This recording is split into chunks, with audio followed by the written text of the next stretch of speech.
So I've got this parts truck, and I say parts truck, pretty much every aspect of it's been ghetto in some way.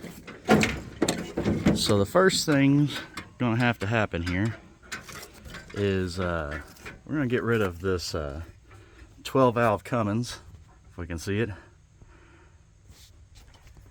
and see if we can't get some of this back the way it's supposed to belong.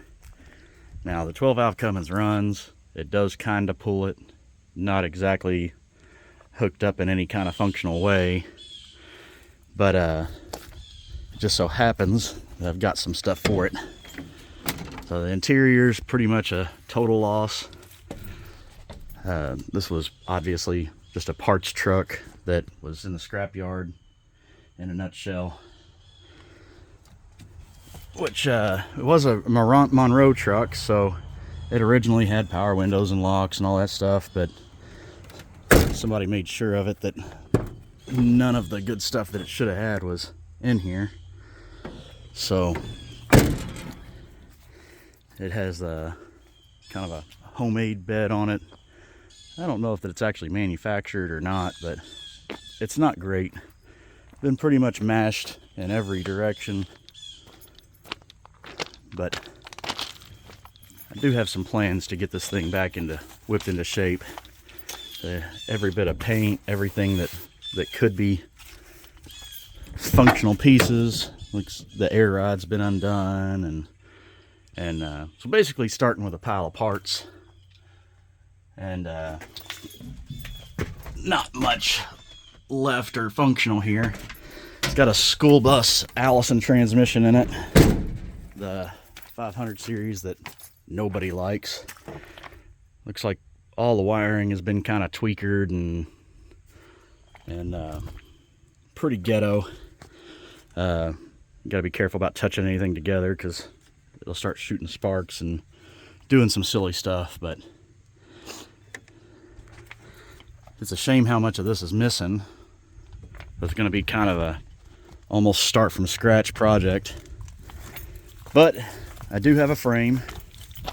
I don't exactly even have brakes or anything usable. But there are some fuel tanks under it.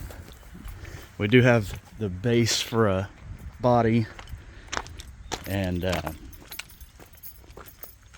think I can make this work.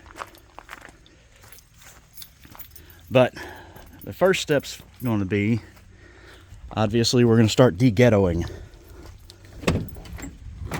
I'm going to see what we can do about all this interior, getting it replaced, and definitely get this 12 valve Cummins out of here because it's not going to function the way it ought to. And it does run. It'll fire and idle. It'll move the truck forward and backward, but that's about it. And that's only if you run the fuel line off a gas can. Of course, 12 valve Cummins don't need any electronics or anything like that.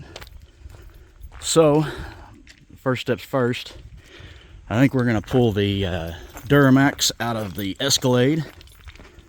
Yeah, I said Duramax out of the Escalade, for those of you scratching your heads. This was our Duramax Escalade project. So, I've got this LB7, and I'm going to pull this out and use it in that Topkick. And since it's pretty ghettoed too, being that it was mostly a parts vehicle, we used the donor LS and a LS swap. So I'm going to try and make sense of some of these interior parts for that. And I don't know what the plan for the rest of the Escalade will be after I rob what I need from it. Might turn it into a trailer or some sort of buggy or something, but we'll see what it comes of it. But it's time to yoink this guy out and get rid of that old 12 valve Cummins and throw it out back, or we might put it in another project. We got plenty of projects around here that we could put them in. Might even put it in the El Camino back there, or one of the other millions of projects laying around. But I don't know how long it'll take me because I'm kind of doing this as a personal project. Might take me a month, might take me a year, I have no idea. But it'll be a long process.